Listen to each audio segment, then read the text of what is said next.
Hello, everyone, and welcome to Vale of Hearts, a place where love finds its way through the quietest corners of the soul. It began on a rainy night in Seattle, when the city lights blurred against the glass, and the sound of thunder felt almost alive. Inside Glass Harbor, the most exclusive restaurant by the bay, a billionaire sat beneath chandeliers, closing another deal that would make him even richer. Across the room, a quiet waitress moved between tables with calm precision, her eyes noticing everything: the exits, the reflections, the way the storm outside mirrored the tension inside. To him, she was invisible. To her, he was just another man built on power and pride. But fate doesn't care about status. When the glass walls exploded and 5 armed men stormed the room, the line between strength and vulnerability disappeared in an instant. In less than a heartbeat, the powerful became the prey, and the woman who once served his wine became his only chance to survive.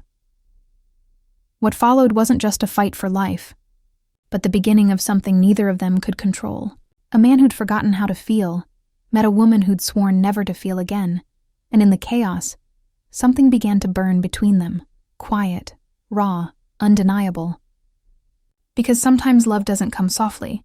Sometimes it arrives with blood, rain, and shattered glass, and teaches even the coldest hearts how to beat again.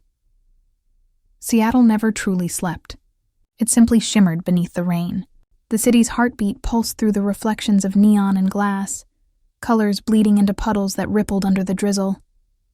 The bay smelled of salt and electricity, a reminder that even the quietest nights in Seattle carried an edge. Inside Glass Harbor, perfection had a price. The restaurant was a cathedral of wealth: crystal chandeliers, soft jazz, polished smiles. Here, business wasn't conducted, it was orchestrated. Every movement was part of a performance, every word a transaction. At the center table sat Logan Pierce, a man who didn't believe in chance. Everything about him was deliberate: his tone, his posture, his silence. The billionaire CEO of Pierce Industries was completing another conquest: the acquisition of Solar Nova, a green tech firm that would make headlines and enemies in equal measure. He was handsome in a calculated way: sharp jawline, dark hair perfectly combed back, eyes the color of smoke. But there was no warmth in him, no spark of something human, just precision, just power. "After tonight," one of his partners said, half drunk and grinning, "you'll practically own the sun." Logan's smirk was quick, practiced. "The sun doesn't sign contracts," he said, and the table erupted in laughter. It wasn't genuine. Nothing in this room ever was. Across the floor, Evelyn Hart carried a tray of wine glasses. Her steps were smooth, balanced, and quiet, like someone who'd learned long ago how to move without drawing attention. Her uniform was simple, her presence subtle, but her eyes never stopped observing. She noticed the rhythm of footsteps, the location of exits, the reflection of every guest in the mirrored walls. Most waitresses watched for raised hands. Evelyn watched for patterns. Tiny inconsistencies that most people ignored. She wasn't nervous. Just aware. "Always aware. Another bottle of Chateau Margaux, Mr. Pierce?" she asked, her voice steady, polite. Logan didn't look at her. "Make sure it's not warm this time." Her lips curved slightly. "Of course, sir." When she poured the wine, his eyes finally lifted. For a brief second, something passed between them, something wordless and strange. He expected submission. What he saw was composure, confidence even, and that unsettled him more than he cared to admit. Outside, rain streaked across the vast glass wall, blurring the view of the street. Evelyn's gaze shifted there for a heartbeat. A black van had stopped by the curb. Its engine idled. The driver didn't move. Headlights off, license plate covered in mud. Her pulse ticked once, quiet, but deliberate. She turned back toward the room, setting the bottle down, moving between tables with silent efficiency. Her eyes flicked to the reflection of the window again, and this time she saw him, a man in a baseball cap, standing beneath a streetlight. Phone pressed to his ear, not talking, not blinking. She knew that stance. Feet shoulder-width apart, shoulders still, weight distributed evenly, military training. Her throat tightened, though her face betrayed nothing.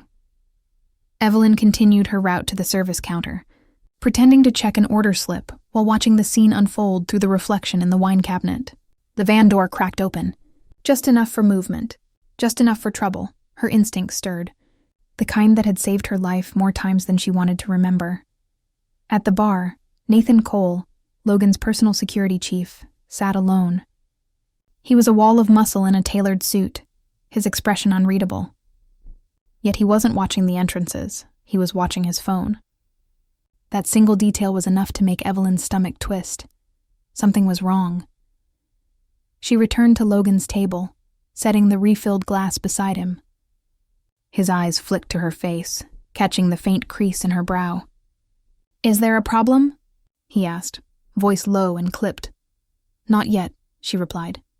His frown deepened. "Excuse me." She leaned closer, just slightly, her tone controlled. "You should tell your security to put the phone away. He's missing something important." Logan's gaze sharpened. "You're a waitress, not my advisor." Her lips twitched, half amusement, half warning. "Then maybe you should hire better help." He stared at her, half offended, half intrigued. But before he could respond, thunder rolled over the bay, followed by a flash of lightning that bathed the restaurant in white. For one brief instant, the entire scene reflected on the glass wall like a painting. The guests, the tables, the flicker of rain, and outside, the man in the cap, touching the earpiece hidden beneath his hat. Evelyn's world narrowed. The van door slid open wider. Shadows moved inside. Her pulse steadied, not with fear, but with focus, the kind that came before violence. She placed the wine bottle down carefully, scanning the exits, noting cover. Her hand brushed the pocket of her apron, empty except for a folded napkin and a service knife. Not much, but enough if it came to that. She didn't want to act. Not again, not after all these years of trying to be someone else. But survival wasn't something she could unlearn. Logan was watching her now, confusion crossing his face. "What the hell's going on?" Evelyn's voice was quiet, but her words cut through the music. "If you hear something strange," she said, "don't move. Just stay down," he blinked. "You're serious?" Her gaze didn't leave the door. Very. The rain outside turned heavier, a constant, urgent rhythm against the glass. Beyond it, 5 shapes began crossing the street, their movements purposeful, synchronized. Each wore dark coats that barely hid the outline of rifles slung beneath. Inside Glass Harbor, the soft jazz continued to play. Glasses clinked. No one else had noticed, but Evelyn had. And as lightning illuminated the bay once more, she saw herself reflected in the window, eyes calm, jaw tight, hands steady. The soldier she'd buried years ago had just come back to life. The night wasn't peaceful anymore. The calm was gone. The storm had finally arrived. The rain outside had turned heavy, the sound steady against the windows like an impatient drum. Inside Glass Harbor, conversation still hummed, low, smooth, oblivious. The storm hadn't reached them yet, not in the way that mattered.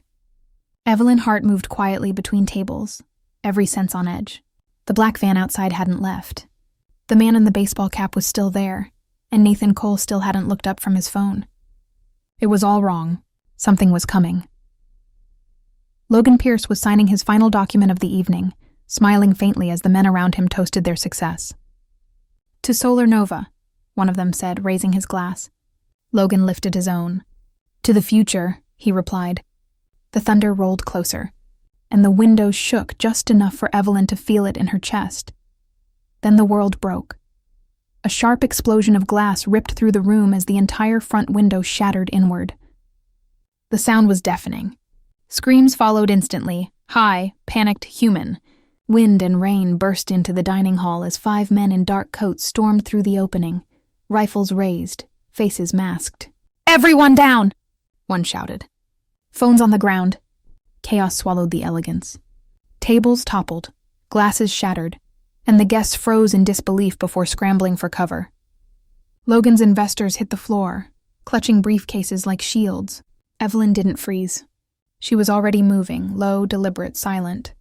She counted targets as she moved. 5 men, military coordination, tactical entry. This wasn't random. One gunman fired into the ceiling, sending another wave of panic through the room. Logan stood up anyway, voice sharp. "Take whatever you want. There's no need for this." "Sit down," another man shouted, swinging his rifle toward him. "Shut up and stay down." Evelyn's pulse slowed, not quickened. The world seemed to narrow until every detail was a map in her head. Positions, angles, lines of sight. The first man moved left, scanning tables near the window. His weapon dipped for a second. Evelyn reached for the nearest object, a silver tray, and threw it. It hit his wrist with brutal precision. The rifle clattered to the floor. Before he could recover, she grabbed a half-full bottle of wine and slammed it against his head. He dropped instantly. "Go," she hissed to a nearby woman crouched under a table. "Kitchen now!" The woman ran, dragging a crying child. Evelyn turned back just in time to see another gunman notice the movement. He pivoted toward her, raising his weapon. She ducked, rolling behind a column as a burst of bullets tore through the table where she'd been, the air filled with the scent of smoke and gunpowder. Logan watched from across the room, his eyes wide. The waitress, his waitress, was moving like she'd done this before. Calm, efficient, dangerous. He'd seen soldiers in training videos who moved slower. Another gunman spotted him. "There, Pierce is there." Evelyn looked up sharply. Pierce. So it was him they wanted. Her suspicion was right. This wasn't a robbery. This was a hunt. Logan ducked behind a table, panic flickering behind his composed mask. "What do they want with me?" he shouted, voice shaking. She didn't answer. She was already in motion, sliding behind the bar. The mirror behind the counter shattered as bullets hit it. She crouched low, snatched a serving knife from a bucket of ice, and threw it. The blade hit a gunman's arm. He screamed, dropping his weapon. She vaulted over the counter before he recovered, striking his knee with the edge of a stool. He went down. 2 threats down. 3 left. Pierce! A voice bellowed through the chaos. "Solar Nova sends its regards." Evelyn froze for half a heartbeat. Solar Nova, the company he had just bought. Rage and clarity collided inside her mind. This wasn't just business revenge. It was personal. Logan heard it too. He looked toward her. "What did he say? Move," she shouted, sprinting toward him. She grabbed his arm, hauling him up before he could argue. "Kitchen now!" He resisted for one step. Confusion etched into his face. But then another bullet tore past them, close enough to feel the air shift. He stopped questioning and ran. They crashed through the kitchen doors, the metallic swing echoing behind them. The sudden silence was deafening. Just the hiss of boiling water, the smell of oil and burnt garlic, and the faint sound of rain. Chefs crouched behind counters, terrified. Evelyn pointed to the back pantry. "Hide in there! Lock it!" They obeyed without question. Logan leaned against a counter, chest heaving. How do you know what you're doing?" She didn't look at him. "Because someone has to." Her hands moved fast, locking the doors, dragging a heavy prep card against the handle. Her movements were fluid, efficient. This was muscle memory, not luck. "You're not a waitress," he said quietly, eyes narrowing. "Good observation," she replied. Outside, boots pounded against tile. The attackers were coming closer. One of them shouted, "He's in the kitchen." Evelyn's voice dropped low, sharp with command. "Get behind me." "Don't speak." Logan hesitated. "Who the hell are you?" Her eyes flicked to his. "The person keeping you alive." The pounding grew louder. The hinges shook. Evelyn's breath steadied, her pulse syncing with the rhythm of the storm. She reached for a chef's knife, testing its weight in her hand. Not ideal, but better than nothing. The door thudded once, twice. Then a voice, close and mocking. "You can't hide forever, Pierce." Evelyn exhaled. "They're not here for your money," she said softly. "They're here to send a message." Logan's voice was low. "And what's the message?" "The kind that ends with someone bleeding," she said. The lock cracked. She stepped back, lowering her center of gravity, eyes fixed on the door. Logan stood frozen, torn between disbelief and something else. Admiration, maybe. Fear, definitely. When the door finally burst open, the first man through didn't see her until it was too late. Evelyn struck fast, slamming the knife hilt into his wrist and kicking his knee sideways. He collapsed with a grunt. The second man raised his rifle, but she was already moving. shoving a tray into his chest before twisting the weapon out of his grip. She turned the rifle around, smashed it across his jaw, and sent him sprawling to the floor. Logan stared, speechless. The quiet woman who had poured his wine 10 minutes ago was now dismantling armed men in seconds. "Jesus Christ," he breathed. "You're not who you thought I was," she finished. She dropped the rifle's magazine and tossed it aside, pulling him toward the back exit. "Let's go before more show up." They stumbled through the narrow hallway, the light flickering overhead. Logan glanced back at the chaos behind them. The shattered glass, the fallen men, the red stain of spilled wine. "Why are you helping me?" he asked. Evelyn didn't slow. "Because I don't like watching people die when I can stop it. Even people like me?" She hesitated, eyes hard. "Especially people like you." They reached the steel service door. Evelyn threw the bolt, locking it behind them. The pounding from the other side faded into the rhythm of the storm. For a moment, there was only rain. She leaned against the wall, chest rising and falling. Logan turned to her, still trying to catch up with everything that had happened. "Those men, Solar Nova, what do they have to do with me?" She looked up at him, her voice calm but sharp. "Everything." The sound of distant sirens began to echo faintly through the city. Evelyn closed her eyes for a second, letting the sound mix with the rain. She wasn't safe, not yet, but for now, they had a moment to breathe. The smell of smoke drifted in through the vents.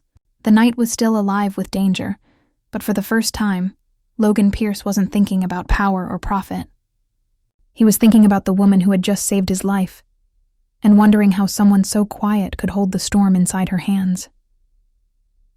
Evelyn opened her eyes again, scanning the shadows. "It's not over," she said softly. "This was just the beginning." Outside, thunder rolled once more, echoing through the city like a warning. The storm had only begun to speak. Rain hammered the steel door behind them as the restaurant dissolved into chaos. Screams, gunfire, and shattering glass blended with thunder, turning the world into noise. Evelyn pressed her palms against the wall, her breath slow, her pulse measured.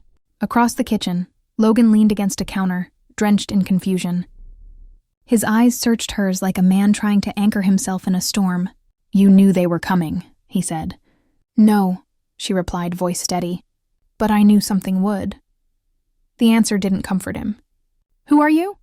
he asked again, quieter this time. She met his gaze, calm and unreadable. "Someone who's not dying tonight." Then she turned and moved down the narrow service corridor, her steps light but deliberate, her mind already 3 moves ahead. The fluorescent lights above flickered weakly, casting long shadows across the metal walls. The smell of smoke followed them, mixed with the tang of wet steel. Logan trailed behind her, his expensive shoes slipping on the slick floor, his world crashing faster than he could process. "This doesn't make sense," he muttered. "Why are they after me?" "Because you make enemies," she said without turning. "Solar Nova, you just bought them, right?" "How do you know that?" "Because one of them screamed your name before shooting at you." "That's not random." He had no answer, only silence. For once, the man who had controlled every room he entered was just a frightened silhouette chasing after someone who shouldn't have existed. Evelyn stopped near a vent at the end of the hall. Her fingers traced its edges, testing for screws. "There's a maintenance shaft here," she said. "Goes to the roof. And you know that how?" "I notice things." She grabbed a wrench from the drawer, working quickly, muscles moving with quiet precision. Logan folded his arms, still trying to hide his fear behind arrogance. "You sound more like security than a waitress. And you sound like a man who still thinks he's in charge." The last bolt came loose with a metallic snap. She looked over her shoulder, eyes hard. "Go." He hesitated, his pride refusing to obey. "You first." "You don't strike me as the chivalrous type." "I'm not. I just don't like orders." "Then take it as advice." Outside, heavy boots thundered closer. Evelyn slipped into the vent, pulling the grate behind her, then reached down to haul him up. The space was narrow, air thick with dust and condensation. Logan grunted, dragging himself forward. "You do this often? Crawl through vents with billionaires?" "No." For a second he almost laughed, but the sound died in his throat. Below them, voices echoed, men shouting, metal hitting tile. When they reached a junction, she peered through the grate below. The hallway beneath was empty. "We drop here," she whispered. "Drop?" Before he could protest, she kicked the grate open, slid out, and landed softly on her feet. He followed with less grace, nearly losing balance before she steadied him. "Quiet," she said. The hallway glowed dimly under emergency lights. Evelyn checked corners, moving toward the service exit, but froze halfway there. She motioned for him to stop, then pressed her ear to the door. "Two men, waiting, a trap," Logan mouthed. "Now what?" Her eyes darted to a fire extinguisher. "Now we improvise." She led him to a loading bay door chained but not locked. They slipped through into the alley, the rain instantly soaking them. Seattle's night air bit cold and sharp, the storm louder now in the open. Logan gasped as he followed her through puddles and trash bins. "Where are we going?"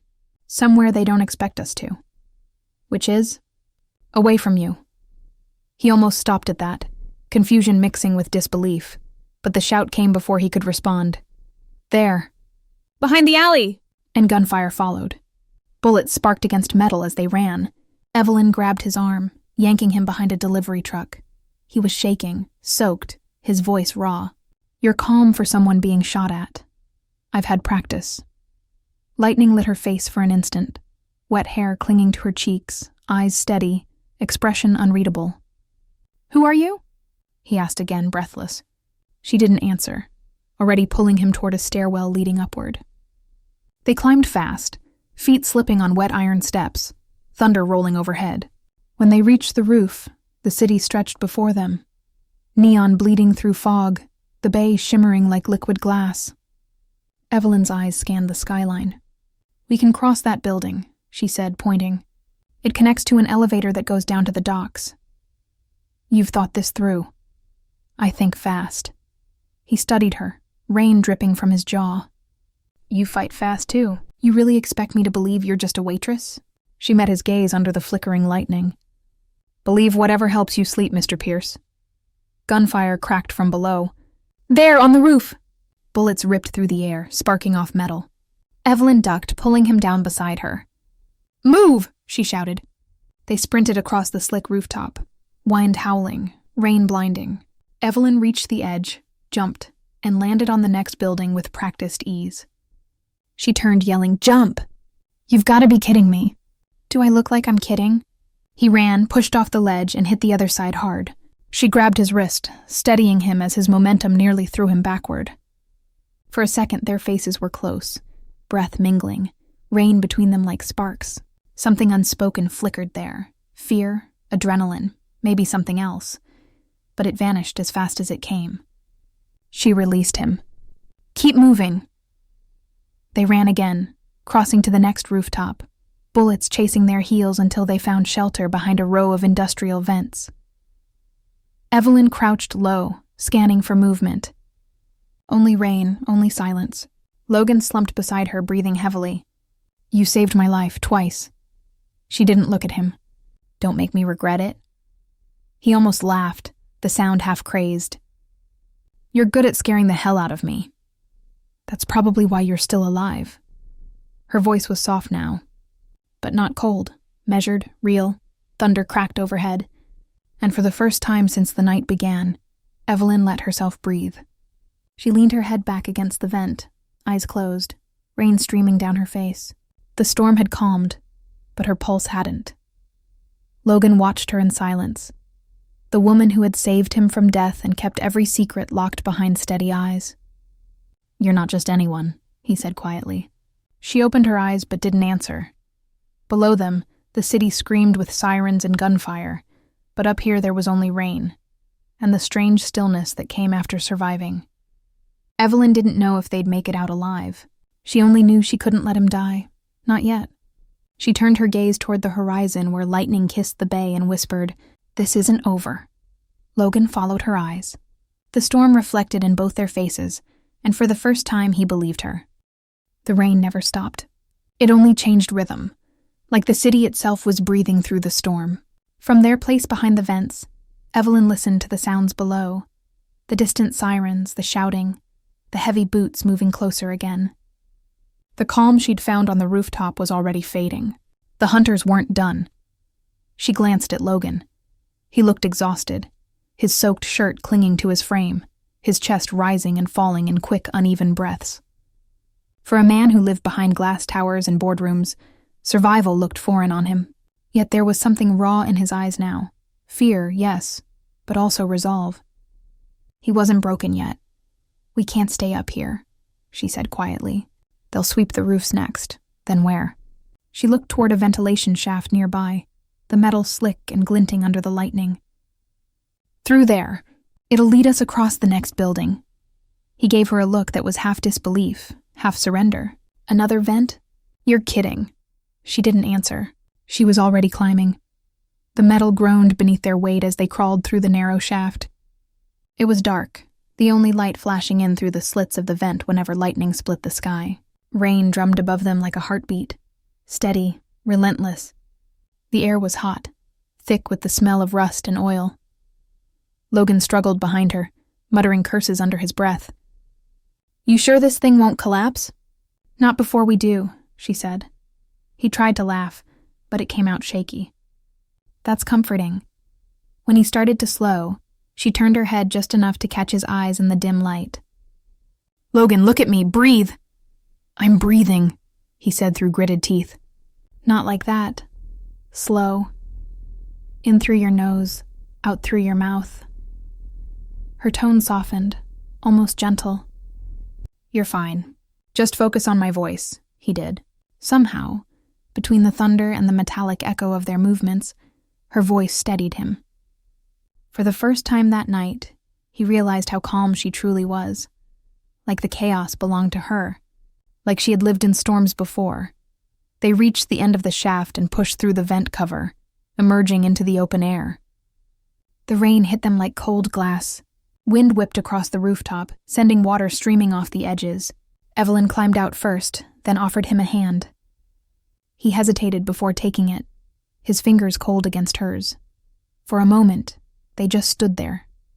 Two strangers drenched in rain, breathing the same cold air. The city stretched below them in shards of light and shadow. Then the sound came, distant at first, then closer. The heavy rhythm of boots. Evelyn's head snapped up. "They found us," Logan turned. Figures appeared from the far side of the roof, flashlights cutting through the rain. 5 men, same black gear, same precision. But this time one walked ahead of the rest. Taller, unmasked, Miles Thorne. Evelyn's eyes hardened. She recognized him instantly, the son of Walter Thorne, founder of Solar Nova. The man Logan had forced out of his own company.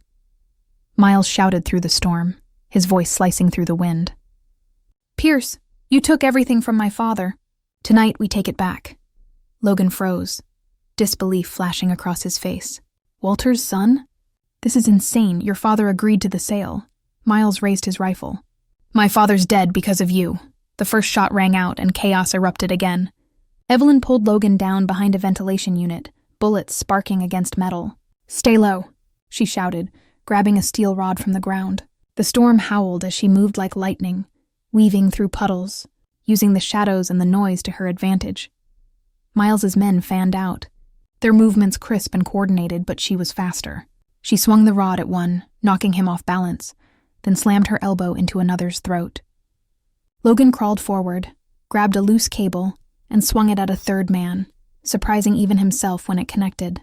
Evelyn glanced at him, half impressed, half amused. "Not bad for a CEO." "Don't get used to it," he said, ducking as another bullet whizzed by.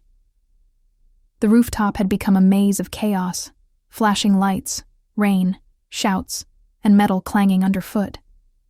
Evelyn moved through it like she'd rehearsed it 100 times, but Miles was relentless, driving her back toward the center. "You can't win this," he yelled. "Wasn't planning to," she shot back. Her eyes darted to the generator unit beside her, its wires exposed, humming faintly under the rain. She grabbed a length of cable and yanked hard. Sparks exploded, the air filling with the smell of ozone. Lightning above merged with electricity below, and for a brief second, the whole rooftop lit up like daylight. The men stumbled back, blinded. Miles raised his rifle, but before he could aim, Evelyn swung the charged cable at the wet ground near his feet. A burst of electricity surged through the puddle. Miles screamed, collapsing as the current hit him. His weapon clattered to the floor. The storm raged louder, echoing their heartbeat. Evelyn stepped closer to finish it, but her foot slipped on the slick metal. The world tilted. She fell. Logan didn't think. He lunged, his hand shooting out to grab hers just as she slid over the edge. Their fingers locked, water rushing between them, his body straining against the pull of gravity. "Don't let go," she shouted, her voice half drowned by the rain. "I'm not," he yelled back, gripping tighter. His muscles burned, his feet slipping against the wet surface. For a heartbeat, it felt like the storm itself was trying to tear them apart. She looked up at him, rain running down her face, eyes fierce and vulnerable all at once. "You can't hold me." "Watch me," he said, her breath caught. For the first time, there was no arrogance in his voice, just raw defiance, the same stubborn fire she'd seen in her own reflection too many times. He pulled with everything he had, dragging her back inch by inch until she reached the edge. With one final effort, she swung her leg over, landing hard against his chest. They both fell back, tangled, breathing heavy. The world around them blurred into rain and lightning. She was half lying on him, their faces inches apart. For a moment the storm quieted. All he could hear was her breath, soft but real, mixing with his. Neither spoke. They didn't need to. Her hand was still in his, fingers trembling but refusing to let go. He looked into her eyes and saw more than danger. He saw a life she didn't talk about, pain she carried in silence, and strength he hadn't known existed outside himself. "Finally," she whispered, "you should have let me fall." He smiled faintly. "And ruin my heroic moment?" A laugh escaped her, small but genuine, lost somewhere between exhaustion and disbelief. The storm roared again, pulling them back to reality. Evelyn pushed herself up, her hand lingering briefly on his chest before she stood. "We need to move. They won't stay down long." He nodded, still catching his breath. "Where to?" "Down," she said. "Always down." As they disappeared into the rain-soaked stairwell, the city lights reflected off the wet rooftop, casting faint glimmers around the fallen rifles and the unconscious men. Somewhere in the storm's heart, thunder rolled again, louder, closer, like a warning. Neither of them looked back. But both knew the night had changed something between them. They were no longer just survivors. They were bound by the storm. The rain had softened into a steady drizzle by the time they reached the alley behind the industrial block. Steam rose from the pavement, wrapping the narrow space in ghostly fog. Evelyn led the way, scanning the shadows with eyes that missed nothing. Logan followed close, his breath visible in the cold air, still trying to make sense of what they had survived. The city felt quieter now, but silence never meant safety. They turned a corner, and she stopped so suddenly he almost collided with her. Someone was standing at the end of the alley, half lit by a flickering street lamp. The shape was broad, familiar, the kind of familiarity that made her stomach twist before her mind caught up. Nathan Cole. For a moment, no one spoke. The only sound was the drip of rainwater from a gutter and the faint hum of distant sirens. Logan stepped forward, disbelief cutting through his voice. "Nathan?" Cole smiled without warmth. His suit jacket was gone, sleeves rolled to his elbows, gun already drawn and low at his side. "Evening, boss?" Evelyn moved instinctively, stepping in front of Logan. "You've got to be kidding," Logan muttered, his voice breaking between anger and confusion. "We were attacked. My men, your men. Where the hell were you?" "I was right where I was supposed to be," Nathan said. His tone was almost casual, but his eyes burned with something darker. "Watching you finally realize you're not untouchable." Logan's voice dropped, sharp as glass. "I gave you everything," Nathan's jaw tightened. "No," he said softly. "You bought me." "That's not the same." The words hit harder than the wind. For a second, even the rain seemed to pause. Logan stared at him, his expression cracking just enough to reveal something human beneath the arrogance. 12 years, Nathan, he said. 12 years of loyalty, and this is what you choose?" Nathan laughed, bitter and low. 12 years of being your shadow, your fixer, your disposable muscle. You never once saw me as a person. Miles Thorne did. He offered respect, and a lot more than that paycheck you threw my way. Evelyn's eyes narrowed, her voice calm but sharp. And what exactly did he buy, Nathan? Your pride or your conscience? He smirked. Conscience doesn't pay the bills. His gun rose, steady, aimed straight at Logan's chest. Evelyn shifted her stance slightly, body angled between them. If you want him, she said quietly, you'll have to shoot through me. The rain hissed as it hit the metal dumpsters around them. Logan's breath caught. Evelyn, stay behind me, she said, without turning. Nathan's finger brushed the trigger. Don't make me do this. Then don't, she replied. The tension snapped in an instant. A gunshot exploded, echoing through the alley. Evelyn dove to the side, dragging Logan down with her. The bullet tore through the space where her head had been. She rolled, grabbed a metal trash can lid, and flung it up as another shot fired. The round ricocheted off the lid, sparks flying. Nathan moved closer, firing again. Evelyn ducked behind a dumpster, breath sharp, mind calculating. Logan reached for a broken pipe beside him, useless but instinctive. We can't just sit here, he hissed. I'm not planning to, she said. Her hand found a loose brick on the ground. She waited, listening to his footsteps, the rhythm of a man confident in his kill. Then she stepped out, deflecting his next shot with the metal lid and hurling the brick. It hit his shoulder hard enough to make him stumble. In the same motion, she rushed forward, closing the distance before he recovered. Nathan swung the gun, but she slammed the lid against his wrist, sending it flying into the rain. They struggled, feet sliding on the wet pavement, her movements quick and brutal. He was stronger, but she was faster, years of precision honed into instinct. She twisted his arm, drove her elbow into his ribs, and used his momentum to throw him against the wall.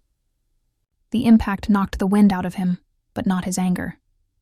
He lashed out, catching her across the arm with the edge of his elbow. Pain shot through her, sharp and electric. She dropped the lid but caught his wrist before he could grab the fallen gun.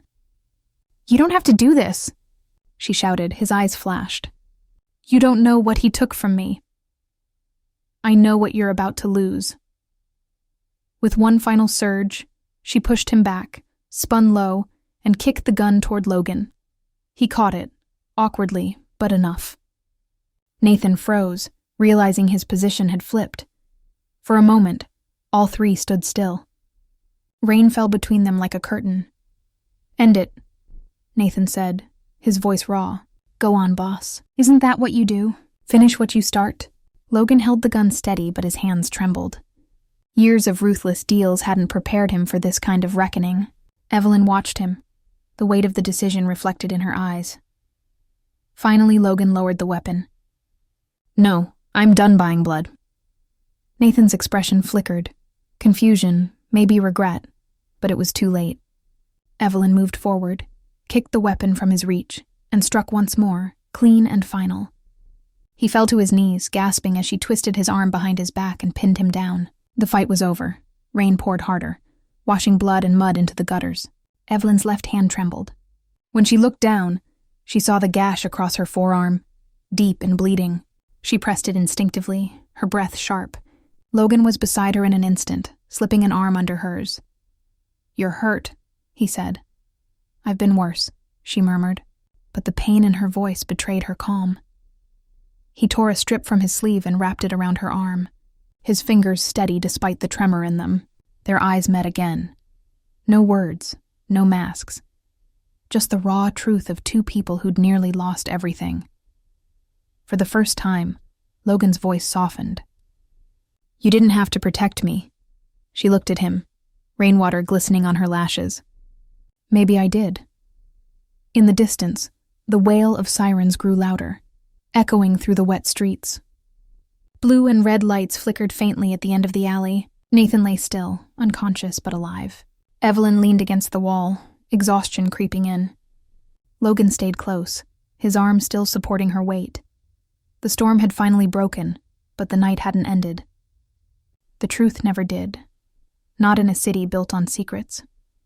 Evelyn glanced at the approaching lights, then back at Logan. When this is over, she said quietly, you'll have choices to make. About who you were, and who you want to be. He nodded, eyes fixed on her. Maybe I already made one. The sirens cut through the night, louder now, filling the space between them.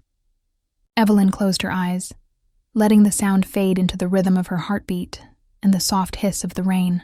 For the first time since the glass broke, she allowed herself to feel something other than survival.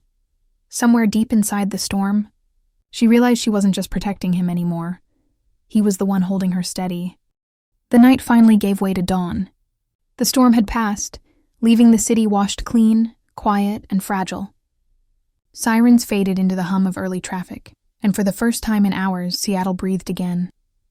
By sunrise, every news station had the same headline splashed across their screens: "Waitress saves billionaire from assassination plot." Footage showed flashing police lights outside Glass Harbor, broken glass scattered like diamonds across the pavement.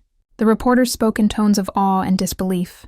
A billionaire saved not by his security, not by his wealth, but by a woman no one had noticed before that night.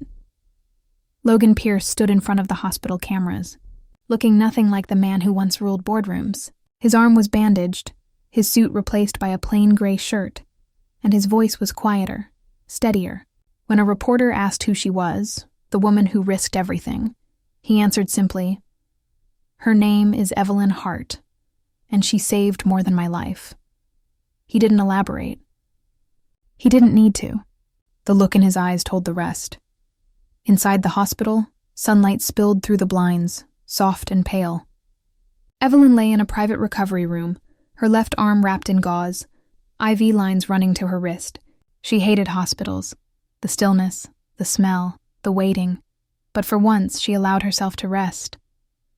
The fight was over. For now, when the door opened, she expected a nurse. Instead, it was him.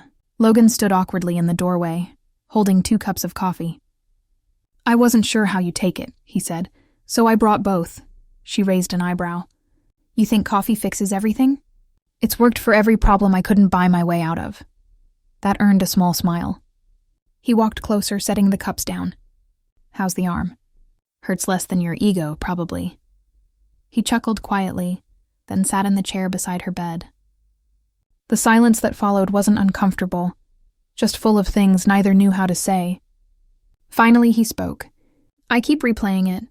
The restaurant, the roof. You saving me when you didn't have to. I didn't do it for you," she said softly. "I did it because I don't like watching people die when I can stop it." He nodded, but the weight of guilt in his eyes didn't fade. "You were right, you know. I made enemies because I treated people like tools. Nathan, Walter, even you. I never saw anyone past what they could do for me." Evelyn studied him for a long moment. "And now? Now I'm trying to see what I missed." She looked away, pretending to focus on the view outside, the city still glistening with rain. "That's a good start," she said. He hesitated, then reached into his pocket and pulled out a small folder. "I came to ask you something." She raised an eyebrow again. "If this is another contract, I'm not signing anything." "Not exactly." He placed the folder on the tray beside her. "I want you to come work for me, as head of security. You're better than anyone I've ever hired. You saved my life twice in one night. I trust you." Evelyn's laugh was soft but edged. "I don't protect men for money anymore." He looked at her unflinching. "Then don't do it for money." "I don't do it for guilt either," she added. "If you want redemption, start with the people who can't afford to buy it." That struck him harder than he expected. "Then what do you want, Evelyn?"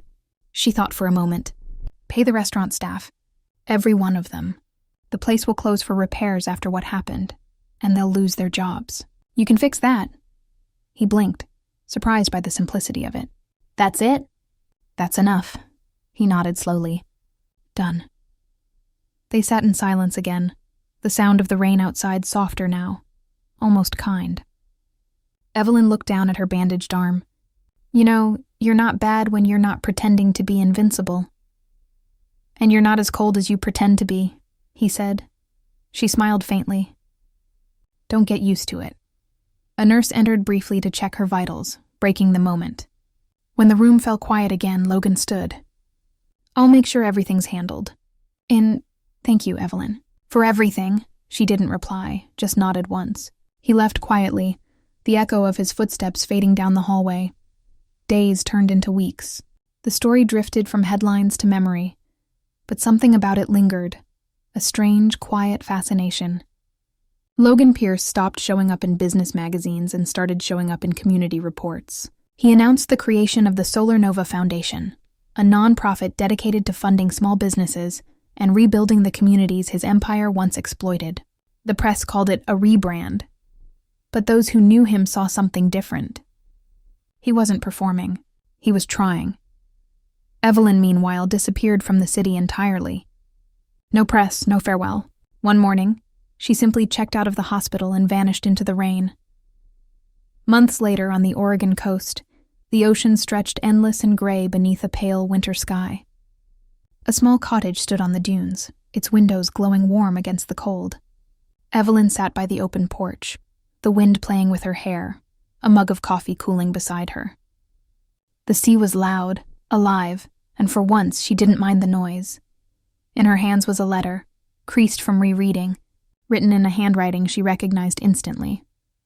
Evelyn, you once said chaos reveals who we are. I'm still learning what that means, but I know this much. I don't want to be the man I was before that night. The foundation's up and running. We've rehired everyone from Glass Harbor, and every day, I try to be someone worth the chance you gave me. I hope one day you'll let me show you who I've become. Logan Evelyn smiled, small and genuine. She read it once more, then let the wind take it from her fingers. The paper danced for a moment before the sea claimed it, disappearing into the horizon. She stood there, eyes on the endless water, the taste of salt and rain in the air. For the first time in years, she felt light. And as the sun broke through the last of the clouds, the voice of the storyteller carried through the quiet. Sometimes love isn't found in the light. It's born in the storm. The wind carried the last trace of the storm out to sea.